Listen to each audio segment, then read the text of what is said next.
Okay, class, sit on your pockets, eyes on the screen and ears listening to the teacher.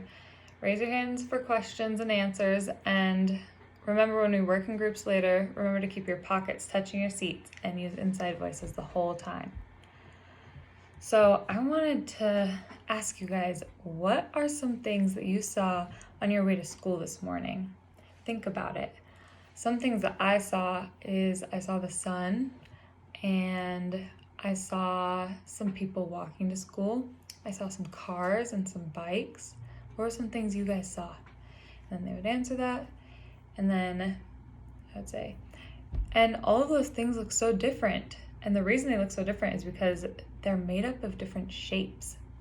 And so today we're going to be talking about sorting objects based on their shape. And by the end of the day, you guys will all be able to say, I can sort all of the objects into the correct bin for their shape. So now I'd show a slide with a picture of a triangle, a square, a circle, and a star on it. Okay, class, look at the pictures on the screen. These are all shapes, but notice that they each look different. They look different because they each have a different number of sides. Let's count how many sides each one has. Then we count 1 for circle, 3 for triangle, 4 for square, 10 for star, and say and write the name of each shape above it after counting its sides, or write it on the board. And then for a while we would point to each shape and ask, how many sides does this one have? And then what's the name of the shape again? Until they kind of get it down. And then I would bring out some blocks for the modeling part. Now I have these objects that I want to sort, so I'm going to look at how many sides it has to know what shape it is. This one only has one side, so I'm going to put it in the circle bin, and there are different bins in front of me that have the shape on the front. And so put it in the circle bin. This one looks like the star with 10 sides, so I'm going to put it in the star bin, and then keep doing that for a while. Now I want you guys to sort some objects. Show me with your 1, 2, 3, 4 fingers in front of you how ready you feel that you can do this on your own. 1 is not ready yet, 2 is you're ready to try it but you aren't sure you'll get that many right, 3 is ready to try it, you think you'll get most right, and 4 is you're ready to go and you think you can get them all right. And then they would do that in front of them. And then, okay, when I pick up a shape, I want you to use inside voices to tell me what bin it goes into. And so then basically the same as the modeling activity, but this time they're telling me what one to put it in, and I'll do this for a while until I feel that they're ready for slightly less intervention.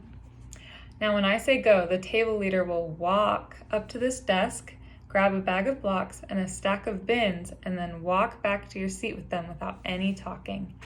Then as a group, I want you to decide which bin the shape is meant to go in by looking at the pictures that are on the sides of the bins. When you place each object in a bin, I want everyone to say the name of the shape. Ready, go. And then they would do that. And then as they do that, I would walk around the room and talk with the groups and look at the shapes they've sorted and listen to what they're calling each one and keep track of that. And then walk back to the front. Okay, show me again with your 1, 2, 3, 4 how many you feel you can get right now. And then they would do that. Okay, now that you know how to sort the blocks, I want you to work individually on the worksheets that I'll be passing around. And the worksheets will have shapes on the right side that they have to sort or match into boxes on the left by cutting them out and gluing them into the correct boxes. And the boxes have the names of the shape on them. And the shapes that they'll be cutting out will be different colors and sizes and everything, but they're sorting based only on shape. And then after they do that for a while, they can finish it for homework if they need to. And then we would check their learning by having a discussion. So what did we learn today? Were you able to count the sides of the shapes? Did you know which shape it was based on the size? Did you put them in the correct bin? Did you put all of them in the correct bin or some of them? Did you glue all of the shapes in the right boxes? And then we would have everyone say, I can sort objects by their shape. And then for fast finishers, we'll have on hand a set of pictures that show shapes in nature that they can sort into the appropriate categories, like the sun, they would put into a circle. Things that aren't too difficult, or like tires. And then we could also have them think of 2 extra shapes in nature that they would fit into the bins that we didn't provide. And that's my lesson.